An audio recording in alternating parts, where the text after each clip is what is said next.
हाँ दोस्तों, तो फिर ये पार्ट 2 है। जो कर्मा के बारे में जो मैं बता रही थी। तो ये क्या होता है, अगर आप देखते हो कि कोई भी इंसान अच्छा है, वो ज़्यादा स्पिरिचुअल नहीं है, फिर भी वो बहुत अच्छा लाइफ लीड करता है, या फिर वो बहुत ही ऑनेस्ट नहीं है, वो ज़्यादा ध्यानपूर्ण, या फिर कोई भी अच्छा कुछ मतलब जो देना, कुछ नीडी पर्सन को हेल्प करना, ये सब उनके स्वभाव में नहीं है। तो फिर अहंकार में वो अगर डूबे रहते हैं, तो इससे भी वो कर्मा क्रिएट कर लेते हैं। इस लाइफ टाइम में समझ लो वो ऐसे करके वो उनका जितना पुण्य कर्म था पहले का, वो सब अभी वो चुका लेंगे। फिर वो जो नया कर्म क्रिएट करेंगे, उसके हिसाब से फिर उनका दोबारा जन्म, या फिर इसी लाइफ टाइम में उनको वो सब कर्मा फेस करना पड़ेगा। और हम लोग जो बांटते हैं, खुशियाँ हो या फिर दुख हो, जो भी बांटते हैं, हिंसा, नफरत, खुशियाँ, देश, जलन, या फिर सिंपैथी, जो भी हम बांटते हैं, लव, पीस, जो भी हम बांटते हैं, एवरीथिंग इज़ एनर्जी। सब कुछ दो गुना होके हमारे पास ही लौटते हैं।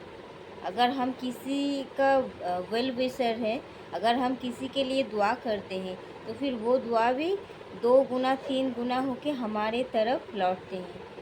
तो अगर उसी तरह अगर हम किसी का बुराई चाहते हैं, या फिर कोई हमसे जाने अनजाने में गलत कर दिया, और हम उनके बारे में गलत गलत बात फैला रहे हैं, या फिर उनके बारे में कुछ अपशब्द बोल रहे हैं, या फिर उनके बारे में कुछ हम बददुआ कर रहे हैं, तो फिर वो भी 2 गुना शायद उस टाइम के लिए उसके ऊपर वो बददुआ लागू हो जाए, पर बाद में वो ही 2-3 गुना होके फिर हमारे पास लौटते हैं। इसीलिए कहा जाता है कि अपना कर्म ठीक करने के लिए कभी भी मतलब कर्मा क्रिएट ना करें। कर्मा क्रिएट कैसा होता है, ऐसे ही होता है हमारे मन, वचन, कर्म से, हमारे वाणी से भी हम कर्मा क्रिएट करते हैं। हम जो सोचते हैं, किसी के बारे में नेगेटिव सोचते हैं या पॉजिटिव सोचते हैं, इससे भी हम कर्मा क्रिएट कर लेते हैं।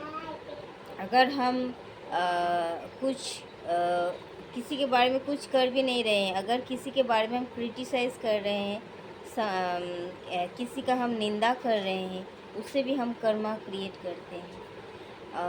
इसीलिए कहा जाता है मन, कर्म, वचन, वाणी, ये सब से भी कर्मा क्रिएट होता है। ओके दोस्तों, और हमारा मेन पर्पस ही ये होता है कि हमें एकदम हमारे आत्मा से शुद्ध रहना है, और हमें एक ही टारगेट रखना है कि हमें कर्मा क्रिएट नहीं करना है। एंड हमें कर्मा क्रिएट नहीं करना है, एंड क्या करना है, हमको हमेशा अच्छा बोलना है, अच्छा सोचना है। कोई भी सामने वाला, कोई भी इंसान कैसे भी रिएक्ट करे, कैसे भी बिहेवियर करे, कितना भी टॉक्सिक हो, पर उनके लिए हम अपना कर्मों को कभी नहीं बिगाड़ सकते, बिगाड़ना चाहिए नहीं, क्योंकि ये छोटा सा कर्मा हमारे लिए बहुत ही ज़्यादा घातक साबित हो जाता है। और हमारा मेन पर्पस ही ये होता है कि हम अपना मन, कर्म, वाणी, हमारा सोच से हम बहुत ही अच्छा अच्छा कर्मा क्रिएट करें, एंड लव, पीस, हारमोनी, ये सब हम हमारे एनर्जी के थ्रू फैलाएं चारों तरफ। एंड इसके द्वारा जो अच्छा कर्म क्रिएट होता है, हम अपना खुदा को इसमें पा सकें। अगर हम अपना आत्मा शुद्ध नहीं रखेंगे, तो फिर हम कभी हमारे ईश्वर को नहीं पा सकेंगे। हम जितना भी पूजा पाठ कर ले, जितना भी नमाज कुरान पढ़ ले, क्या क्यों ना कर ले, हम कितना भी स्पिरिचुअल क्यों ना हो, पर हम कभी भी अपना ईश्वर को नहीं पा सकेंगे। ईश्वर को हम नहीं पा सकते हैं, क्योंकि ईश्वर को अपने अंदर महसूस करने के लिए, पाने के लिए आपको हमेशा अपने आत्मा को शुद्ध रखना है। कोई भी इंसान कितने भी गलत हो, पर आपको उनके हिसाब से अपना चाल ढाल बदलना नहीं है, आपको अपने हिसाब से चलना है।